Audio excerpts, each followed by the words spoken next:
Mula sa kabuuan ng CFD2 Diocese of Davao at ni Maestro Tata Andrade, ito po si Princess Narido at ngayon ay ating sasagutin ang mga katanungan. Kung ipinagbabawal nga ba ang paggawa ng larawan ng Santo Niño? At ang pangalawa ay kung talaga bang ipinagbabawal ang pagsayaw ng sinulog. Atin niyang sasagutin. Ang highlight ng sinulog ay ang Santo Niño. Ang unang katanungan, bawal bang gumawa ng imahe ng Santo Niño? Sinabi ni Saint John Damascene, ang Diyos ay minsang walang katawan o mukha, ganap na hindi kinakatawan sa isang imahe. Ngunit ngayon na ginawa niya ang kanyang sarili na nakikita sa laman. Naisip ko kung ano ang nakita ko sa Diyos. Ang banal na imahen, ang liturgical na imahe, higit sa lahat ay kumakatawan kay Kristo, ang ipinanganak na anak ng Diyos. Ang sagradong imahe, ang liturgical icon, ay pangunahing kumakatawan kay Kristo. Hindi ito maaaring kumakatawan sa di nakikita at hindi maintindihan ng Diyos. Ngunit, ang pagkakatawang tao ng anak ng Diyos ay nagpasimula ng isang bagong ekonomiya ng mga imahe. Mula sa Catechism of the Catholic Church number 1159, ang layunin ng mga icon sa ating mga simbahan at tahanan ay upang gisingin at palakasin ang ating pananampalataya sa misteryo ni Kristo sa pamamagitan ng larawan ni Kristo at ang kanyang gawa ng kaligtasan. Siya ang ating sinasamba. At sa pamamagitan ng mga imahe ng Santa, si Maria ang ina ng Diyos, mga anghel at mga santo na ating pinararangalan, ang mga personahe sa kanilang kinakatawan, sila ang mga larawan na hindi idolo. Ayon sa 1 Corinto chapter 8 verse 4, sapagkat ang Diyos-Diyosan ay kumakatawan sa isang bagay na hindi totoo. At dahil ang mga icon ng simbahan ay kumakatawan sa isang bagay, sumakatuwid sila ay hindi mga idolo. Ang mga sagradong imahe sa ating mga simbahan at tahanan ay nilayon upang gisingin at pasiglahin ang ating pananampalataya sa misteryo ni Kristo. Sa pamamagitan ng icon ni Kristo at ng kanyang gawa ng kaligtasan, siya ang ating sinasamba sa pamamagitan ng mga sagradong larawan ng banal na ina ng Diyos at ng mga anghel at ng mga santo.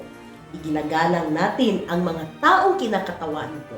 Ayon sa Catechism of the Catholic Church 1192, sa pamamagitan ng pagkakatawang tao, ang anak ng Diyos ay nagpasimula ng isang bagong sistema ng paggamit ng mga imahe. Si Saint Thomas Aquinas, ang tanyag na Angelic theologian at pilosopo ng simbahan at iginagalang kahit ng mga hindi Kristiyano, at nagsabing ang pagsamba sa relihiyon ay hindi nakadirekta sa mismong imahe, kinikilalang mga bagay, ngunit sa ilalim ng kanilang hiwalay na bahagi bilang ang mga imahe na nagdadala sa atin sa Diyos na nagkatawang tao.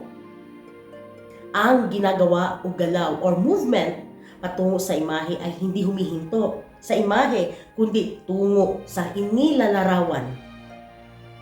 Ibinatay ang sarili sa misteryo ng pagkakatawang taong salita. Ang ikapitong ekonomikal na konseho sa Nicaea ay nagbigay katwiran laban sa mga iconlas, ang pagsamba sa mga icon ni Kristo, ngunit gayon din ng mga ina ng Diyos, ang mga anghel, at lahat ng mga banal. Sa pamamagitan ng pagkakatawang tao, ipinakilala ng anak ng Diyos ang isang bagong ekonomiya ng mga imahe. Mula sa ating Catechism of the Catholic Church, number 2131, patungkol sa Santo Niño. Mababasa natin yan sa Isaiah. Para sa atin ay ipinanganak ang isang bata, ang isang anak na lalaki ay ibinigay sa atin at siya ang mamamahala sa lahat at siya ang tatawaging marunong na tagapayo. Makapangyarihang Diyos, walang hanggang Ama, prinsipe ng kapayapaan. Siya ay anak o ninong sa Espanyol at banal o santo. Kaya Santo Niño, mababasa natin yan sa Lucas Bababa sa iyo ang Espiritu Santo at mananatili sa iyo ang kapangyarihan ng Diyos. Dahil dito, ang banal na anak ay tinatawag na anak ng Diyos.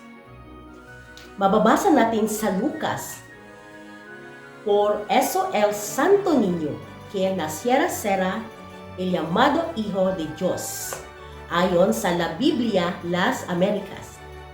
Ayon sa AK, sapagkat sa katotohanan ay may nagtipon sa bayang ito laban sa iyong banal na anak na si Jesus na iyong pinahiran at ang sumisimbolo ng kanyang mga suot. Ang scepter ay isang kawani na dinadala bilang badge ng command o soberanya, kaya makaharing katulungkulan o kapangyarihan. Ang mga tauhan ay dinadala bilang tanda ng pamamahala o autoridad or supreme authority o isang maharlikang posisyon o kapangyarihan. Ayon sa Genesis, hinahawakan niya ang maharlikang setro, pananatilihin niya ang kanyang kapangyarihan hanggang sa dumating ang tunay na may-ari nito. Mamumuno sa lahat ng mga tao at ang kanyang globe na hinahawakan. Sa mababasa natin yan sa Hebreo, ngunit sa mga huling araw na ito ay nagsalita siya sa atin. Sa pamagitan ng kanyang anak, sa pamagitan niya ay nilikha ng Diyos ang buong mundo at pinili siya upang ariin ang lahat ng bagay. At mababasa rin natin sa Hebreo, siya ay kumakatawan sa kalwalhatian ng Diyos at sa kanya ay ang katangian ng Diyos, hawak niya ang buong sansinukob sa pamagitan ng kanyang makapangyarihang salita. Ang batang lalaki ay nakatakdang mamuno sa mundo. Mababasa natin yan sa pahayag. Pagkatapos ang babae ay nagsilang ng isang batang lalaki na mamamahala sa mga bansa sa isang mahigpit na paraan. Ang kalagayan ni Jesus, bata man siya o matanda, ay hindi nakaapekto sa kanyang pagka-Diyos. Sa Hebreo, si Jesucristo ay siya ring kahapon, ngayon at magpakailanman. Mababasa rin natin sa Kolosas, sapagkat ang buong pagka-Diyos ay kay Kristo na kanyang pagkatao at kayo ay binigyan ng ganap na buhay sa inyong pagkakaisa sa Kanya. At ayon sa Nicaea Creed, isang Panginoong Hesukristo ang bugtong na anak ng Diyos, ipinanganak na walang pasimula, Diyos mula sa Diyos, liwanag mula sa liwanag, tunay na Diyos mula sa tunay na Diyos, ipinanganak hindi ginawa, at kalikasan ng Ama. Pinuno ng konseho ng Chalcedonia ang pagsasabing anak ng Ama bago ang panahon na may kaugnayan sa kanyang pagka-Diyos sa mga huling araw para sa atin at para sa ating kaligtasan. Ipinanganak ni Maria, ang Berheng Ina ng Diyos. Dalawang katanungan, bawal bang sumayaw sa sinulog? Sumasayaw at kumakanta sa harap ng imahen ng Santo Niño? Sa unahan ay sinabi ni St. Thomas Aquinas na ang ginagawa o galaw or movement patungo sa imahe ay hindi humihinto sa imahe kundi pumunta tungo sa inilalarawan. Kaya naman tayo ay sumasayaw at kumakanta sa harap o may imahe ng santo. Ginawa natin ito kay Kristo, ang Diyos na nagkatawang tao. Sa Lumang Tipan, mababasa natin ang tungkol sa 2 Samuel chapter 6 verse 13 to 15.